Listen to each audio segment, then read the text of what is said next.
Welcome to the top 10 most anticipated and noteworthy comics for October 30th, 2024. I'm Mike Spider Slayer. Welcome back to Comic Book Corner 2.0. Hopefully this list does help you make decisions on what comic books to buy, and it's never too early to start that pull list for next week. So before we dive into it, guys, I just gotta give a quick shout out to Whatnot. If you guys have never used Whatnot before, there is a link in my description box below. Once you click on that link and create a profile for that first time and win that auction for that first time, you're going to get a $15 credit. So whether you're a fan of comic books or not, maybe Hot Wheel cars, pop figures, sports cards, whatever it is, guys, save yourself $15 today. All right, so let's talk about the book that's on the actual hot seat this week, and it is Batman: The Long Halloween, The Last Halloween.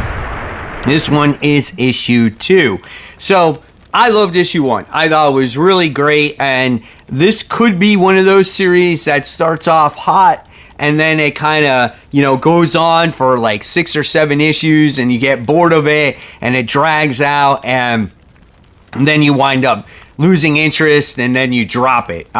Batman: The Long Halloween, The Last Halloween could fall into that trap. Am I right? So that's why this book is kind of on the hot seat. It's not a bad book in any stretch of the imagination. Like I said, I really enjoyed issue 1. There is no really poor book on here that I'm thinking about dropping at the moment in time. And when you see the next book, it kind of makes sense. So now we go on to the book that's on the rise, and that one is The Amazing Spider-Man issue 60. Why is it on the rise? Well, it's not going to be on the hot seat because honestly, I'll never drop Amazing Spider-Man no matter how bad it is, because I like talking about the series just in general, good or bad. And it's on the rise because this is it, guys. This is the end of Romita Jr. and Zeb Wells' run on the series. It's an oversized finale. It's got 64 pages, right? And now it's going to give you a little insight of the 8 deaths of Spider-Man as well. So that's a little added bonus to this issue. So how this whole run ends up, still yet to be determined. Does Tombstone kill Janice? Probably not. Does Paul die? Probably not. Would I like to see him die? Yeah, probably. But you know what? Probably all that stuff is not going to happen. So I just got to look forward to the next run from Joe Kelly. Officially kicking off the top 10 now. We have number 10. We have Saga. This is issue 70. This is a 32-page comic for $4. Very brief description here. It just says people change, and it has Squire on the cover, which is Prince the Robot Force's son originally. And since he died, we got to see, is it Alana? Right? I think that's her name, is the one that's actually taking care of her. Taking care of him as, she's raising him as her own. But he's been going through some mental issues lately, doing some things like inflicting himself harm, watching things that he shouldn't watch. And I think he feels out of place, and I think he's going to do something very bad, possibly in this issue. Could be wrong, but we'll see what happens. Coming in at number 9, we have Lilith. This is issue 2, published by Vault Comics. It's a 24-page comic for $5. And this is a story about this demon-like seductive model who has been trapped in the Earth realm forever, and she's been trying to find her way back home, but she's had no success. Now, in the last issue, she's come across this unlikely ally, and they led to a place to where there is a specific, book or whatever it is that could lead her possibly back home. You also learn what Lilith actually is, right? So very interesting comic book. I want to see the direction that it goes. The artwork is very well done, as it reminds you of a Black, Red, and Blood series from like Marvel or DC, something like that. So really cool book. Coming in at number 8, we have Wolverine Revenge. This is issue 3. You gotta take this book as a book where you just kind of turn off everything out of your mind and just have fun with it. This is a book that's written by Jonathan Hickman, and the artwork is done by Greg Capullo.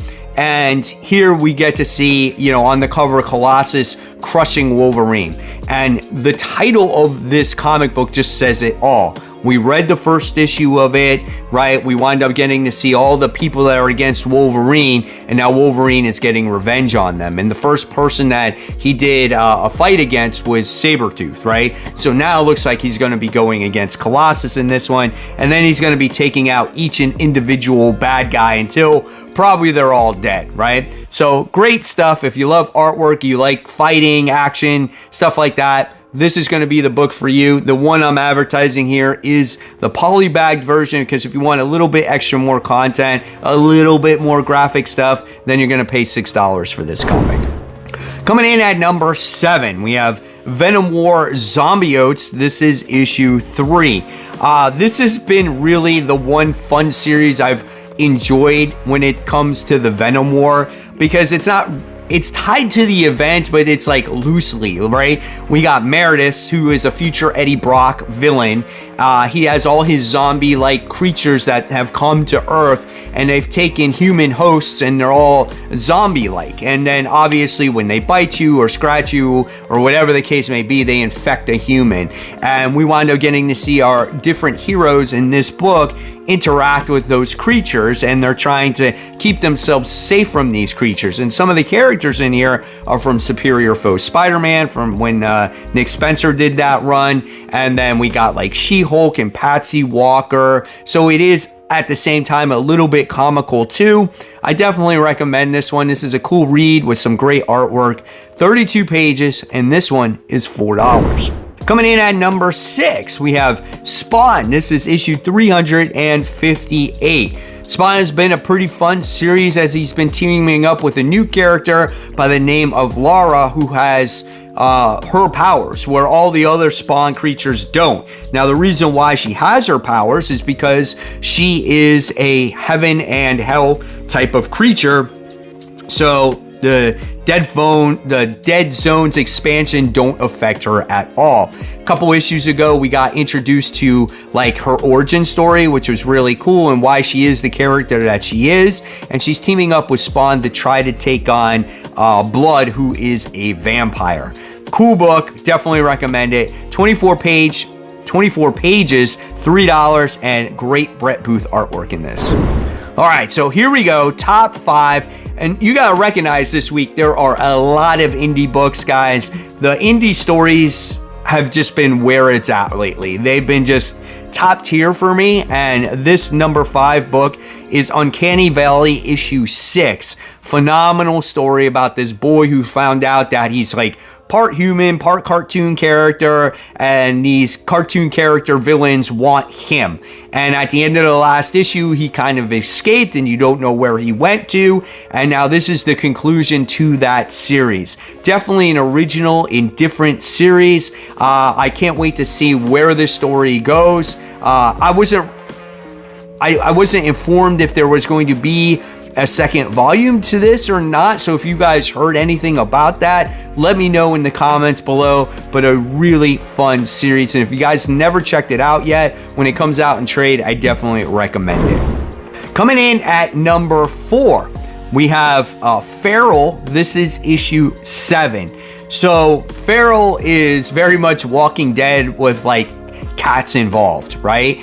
And it's so good to see that beautiful artwork and seeing these cats kind of suffer, go from place to place as they're escaping this rabies virus. And one of their own has wound up getting this virus, and it looks like he's tracked them down. It's just sad and emotional at the same time, because you always hate to see animals suffer, and you do see this happen in this comic book. So if this kind of, you know, really pulls at the heartstrings for you a little bit, this might not be something that you might want to read, but it is a very emotional story, and it is very good. And the last issue was a point of view issue of one of the cats that had the rabies virus and what he's going through. So this book is a $4 comic. Top 3, here we go. Number 3 goes to Redcoat. This is issue 7, as this current adventure concludes. So you're going to get like an epilogue here of what happens to Simon Pure, I guess, after the facts or after the story in issue 6, right? We get to see him go through all these different transformations. Like he wound up getting this spell removed from him where he was aging, and then once he got back on the land, he got young again. And then you thought one guy was a leader, and now you got this other guy who's the bad guy who's a leader of it. Really good story overall. I love what Jeff Johns is doing with Redcoats. This was a story I never anticipated on reading or liking, and it definitely has intrigued me each and every issue. So this one is 32 pages for the price of $4. Coming in at number 2, we have Mark Millar's Nightclub. This is issue 3, or I should say Nightclub 2. This is issue 3. So this one is a great story about kids becoming vampires that wanted to be YouTube stars and then actually become heroes. One separated from the group because he was jealous that his friend wound up scoring with the girl that he actually liked. And so he wound up going on his own, and he wound up, showing off his skills and his abilities, and people were kind of catching on, thinking out who he was at. So like they used the hot cheerleader to get him wrapped around her finger, and he was banging her, and then he's wanted to show off his secret and made her into a vampire, and now she made them into vampires, and it looks like it's gonna be very bad from this point forward. Great freaking story, really enjoy it. This one is 32 pages, $5. All right, guys, so remember, after number 1, we are not done, as we do have those noteworthy comics to talk about, because there are a bunch of comics here that I talked about, but I need to let you know some of the others that are coming out for this comic book week. And my number 1 most anticipated comic for the week is Devour. This is issue 1. This is a 56-page comic for $6. This is coming off of the Hyde Street issue 1, as we are dealing with this person who is, getting into the fitness business and maybe is giving people some kind of poison to help them lose weight, because it's titled Look Thin or Die Trying, right? So again, everything from the actual Ghost Machine imprint has been very good, and I just wanted to see this spin-off book of what it has to offer for readers. And again, I love horror books, so this supplement that they're giving to the consumer out there, again, is promised to lose weight, and sounds like they'll probably be brainwashed or die or something like that. So looking forward to this comic book. All right, guys, so here we go. Noteworthy comics, diving into Marvel, and the first book we're talking about is Ultimate X-Men. This is issue 8. Then we have NYX. This is issue 4. Followed by Captain America. This is issue 14. Then we have the 3rd issue of Phases of the Moon Knight. This is issue 3. Then we have Predator vs. Black Panther. This is issue 3. Next, we have Deadpool Team Up, issue 3. I want to know if you guys are still reading that. Did you drop it? Let me know. Then we have Venom War, which is still going on and still doing spin-off books. Fantastic Four, issue 1. Then we have this monstrosity of a book, Chasm, Curse of Cain. This is issue 3. Then we have Star Wars, The Battle of Jakku, Insurgency Rising. This is issue 3. Then we move on to DC Comics. Next we have Action Comics, issue 1073. Followed by The Nice House by the Sea. This is issue 4. Then we have Poison Ivy, Swamp Thing, Feral Trees, issue 1. That could be a really fun book. Then we have The Multiverses Collision Detected. This is issue 4. Then we have another Penguin book that's coming out. It's Penguin Special. This is issue 1. Now we move on to those indie comics. We have Conan the Barbarian. This is issue 16. Then we have the release of Thundercats issue 9, followed by Sonic the Hedgehog. This is issue 74. Then we have another Conan book. This is the Savage Sword of Conan. This is issue 5, followed by Kill All Immortals issue 4. We have Spawn Kills Every Spawn issue 4. Red Sonja, this is issue 15, followed by Knights vs. Samurai issue 2, which issue 1 was actually pretty good. Then we have Come Find Me, an Animal Offering issue 1. This is a one-shot. And then we have, for the Power Ranger fans, Power Rangers Across the Morphing Grid. This is issue 1. So there you have it, guys. There are all the most anticipated and noteworthy comics for October 30th, 2024. Hopefully there's something there that you guys will pick up.